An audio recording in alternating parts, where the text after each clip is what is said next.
Hey everyone, welcome back to the layout once again. It's been some time since the last layout update, but I just wanted to show you a couple things that have changed. You know, I'm not living here anymore, I'm in Montana, but I do make it back from time to time. And so, you know, of course, I don't have easy access and therefore don't get a ton of physical work done on the layout as frequently as I would like, but that doesn't mean that things aren't still happening. So we'll start over here in Columbia Falls.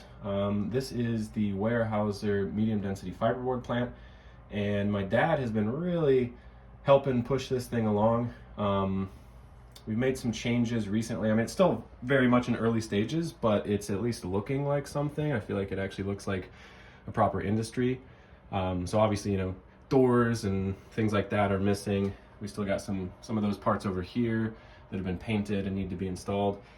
And obviously the roofs aren't, you know, there's no pattern or tread or whatever, so that needs to be worked on. But we're getting some of the base colors there, and one of the main things that changed is we painted this main structure. It was sort of like a brick brown color, and obviously it's been repainted to white. The real building is supposed to be more of like a prefab sort of metal structure, but I figured it wouldn't look all bad to have sort of a cinder block building look where you have that thick lathered white latex paint that goes over the outside. And then the really cool part, I feel like, are some of these details. This is a craft mill kit, so it's not exactly perfect for this type of industry, but it still, again, looks industrial. And like the real facility, some of these structures, you know, cyclones and piping and all that, some of those pieces are green to, you know, match the Weyerhaeuser corporate colors. So looking pretty cool, and be on the lookout for an operations video where this complex features quite heavily. Another thing that I scrambled to put together in time for this visit and in time for some photos that I needed to take is the pedestrian bridge over here in Essex. So if you've ever been to Essex, Montana, you'll know that there's a pedestrian bridge that goes over the tracks, and it more or less looks like this. And what's nice too is that the orientation of my tracks here, the way that it curves off to the left there, it's almost exactly how the real thing is set up. So I'll have more videos on this eventually, but it's of course a simplified version that's meant to fit this space. You know, I don't have all the space in the world, so it had to be, the main span is probably similar length, but there's a secondary span that kind of cuts off, or sorry, shoots off the end there, and then the angled part where it takes sort of a right turn, that happens on the secondary span on the real thing. So I've simplified it and made it really just two spans, and I also don't have as many supports underneath it either. So it's not, again, not perfect, but it's doing the trick. Namely, I have like the railing style here versus the full fence up there is very much like the prototype. And then you'll notice too that the spans are different colors as well.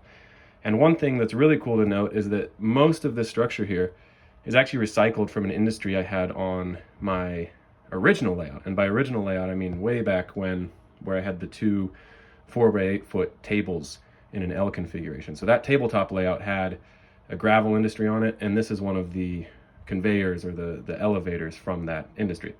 And so then I of course had to make the fence pieces here. So this is just metal wire that's bent, and I actually have to thank my girlfriend for cutting and bending those. They look great. And then I bought some tulle mesh material that I glued to the outside of that. And then, you know, same thing here, built the railings out of styrene and did more of the tulle mesh. And what I really like is the metal tread walkway as well. This stuff, I forget what sort of pattern or I guess density it is, tightness, I don't know what the word is, I'm blanking right now, but you know what I'm trying to communicate. So I don't know exactly what the specifications are, and I'll look that up at some point if somebody is curious. But it looks really cool, it's see-through, and does a good job of mimicking the prototype. And it's thin to the point where you can actually just cut it with scissors. Now obviously I wouldn't use scissors that you care about because it's going to dull it quickly, but that's how I went about it. So anyway, this really is elevating the scene here, and I'm excited to have this in place. And finally, one other thing I did over the last couple days was add some details to the river. So I have, over time, over the last year, over the few visits that I've made back to Indiana, here to this layout, I've added some more layers of the GAC 500 material, which is what the river base is made out of. So this is not a deep pour water. I'm basically just painting an acrylic medium over the top repeatedly to get a little bit of depth there. But what I did this time was go in and add some texture. So I used some Woodland Scenics water ripple effects, and then I also got Woodland Scenics, I forget what it's called. It's like the white cap stuff that you just brush on top of the waves. So you can see I've got some ripples in there. I think eventually I'll want to add more texture and more ripples with a bit more dimension, but it's definitely, it's doing something, right? I think it's looking more like a river. It's kind of hard to tell in video, but there's definitely some actual ripple effects that you can see with the naked eye. And you can see here's some more where we get some of the white bubbling, white capping effect.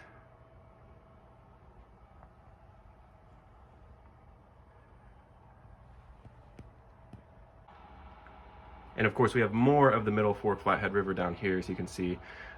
Again, same thing, a couple of heavier effects over here just because the water is intended to be more shallow. And initially this part is not flat, whereas the other portion of the river was made flat. And so I did this not really caring that it was flat because I thought I was going to do a deep pour water.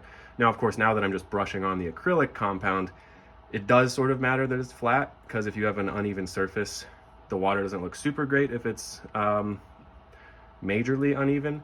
So this is close enough that I think to the eye it looks fine. But one thing that I had to do, and will still work on in the future, is sort of trying to draw the water over these rocks here. Again, this was going to be some deep pour water with some sort of resin, and that would have filled this in with a bit more water, but now I'm having to pretend like it's very low stage height conditions here, and you just get some bubbling water that's working its way over those rocks and then spilling out this way. So anyway, those are the updates that I have. I'm sort of in a rush because I got to get to the airport right now, but thank you for checking in and sticking with me, and I'll have more soon. Thanks for watching.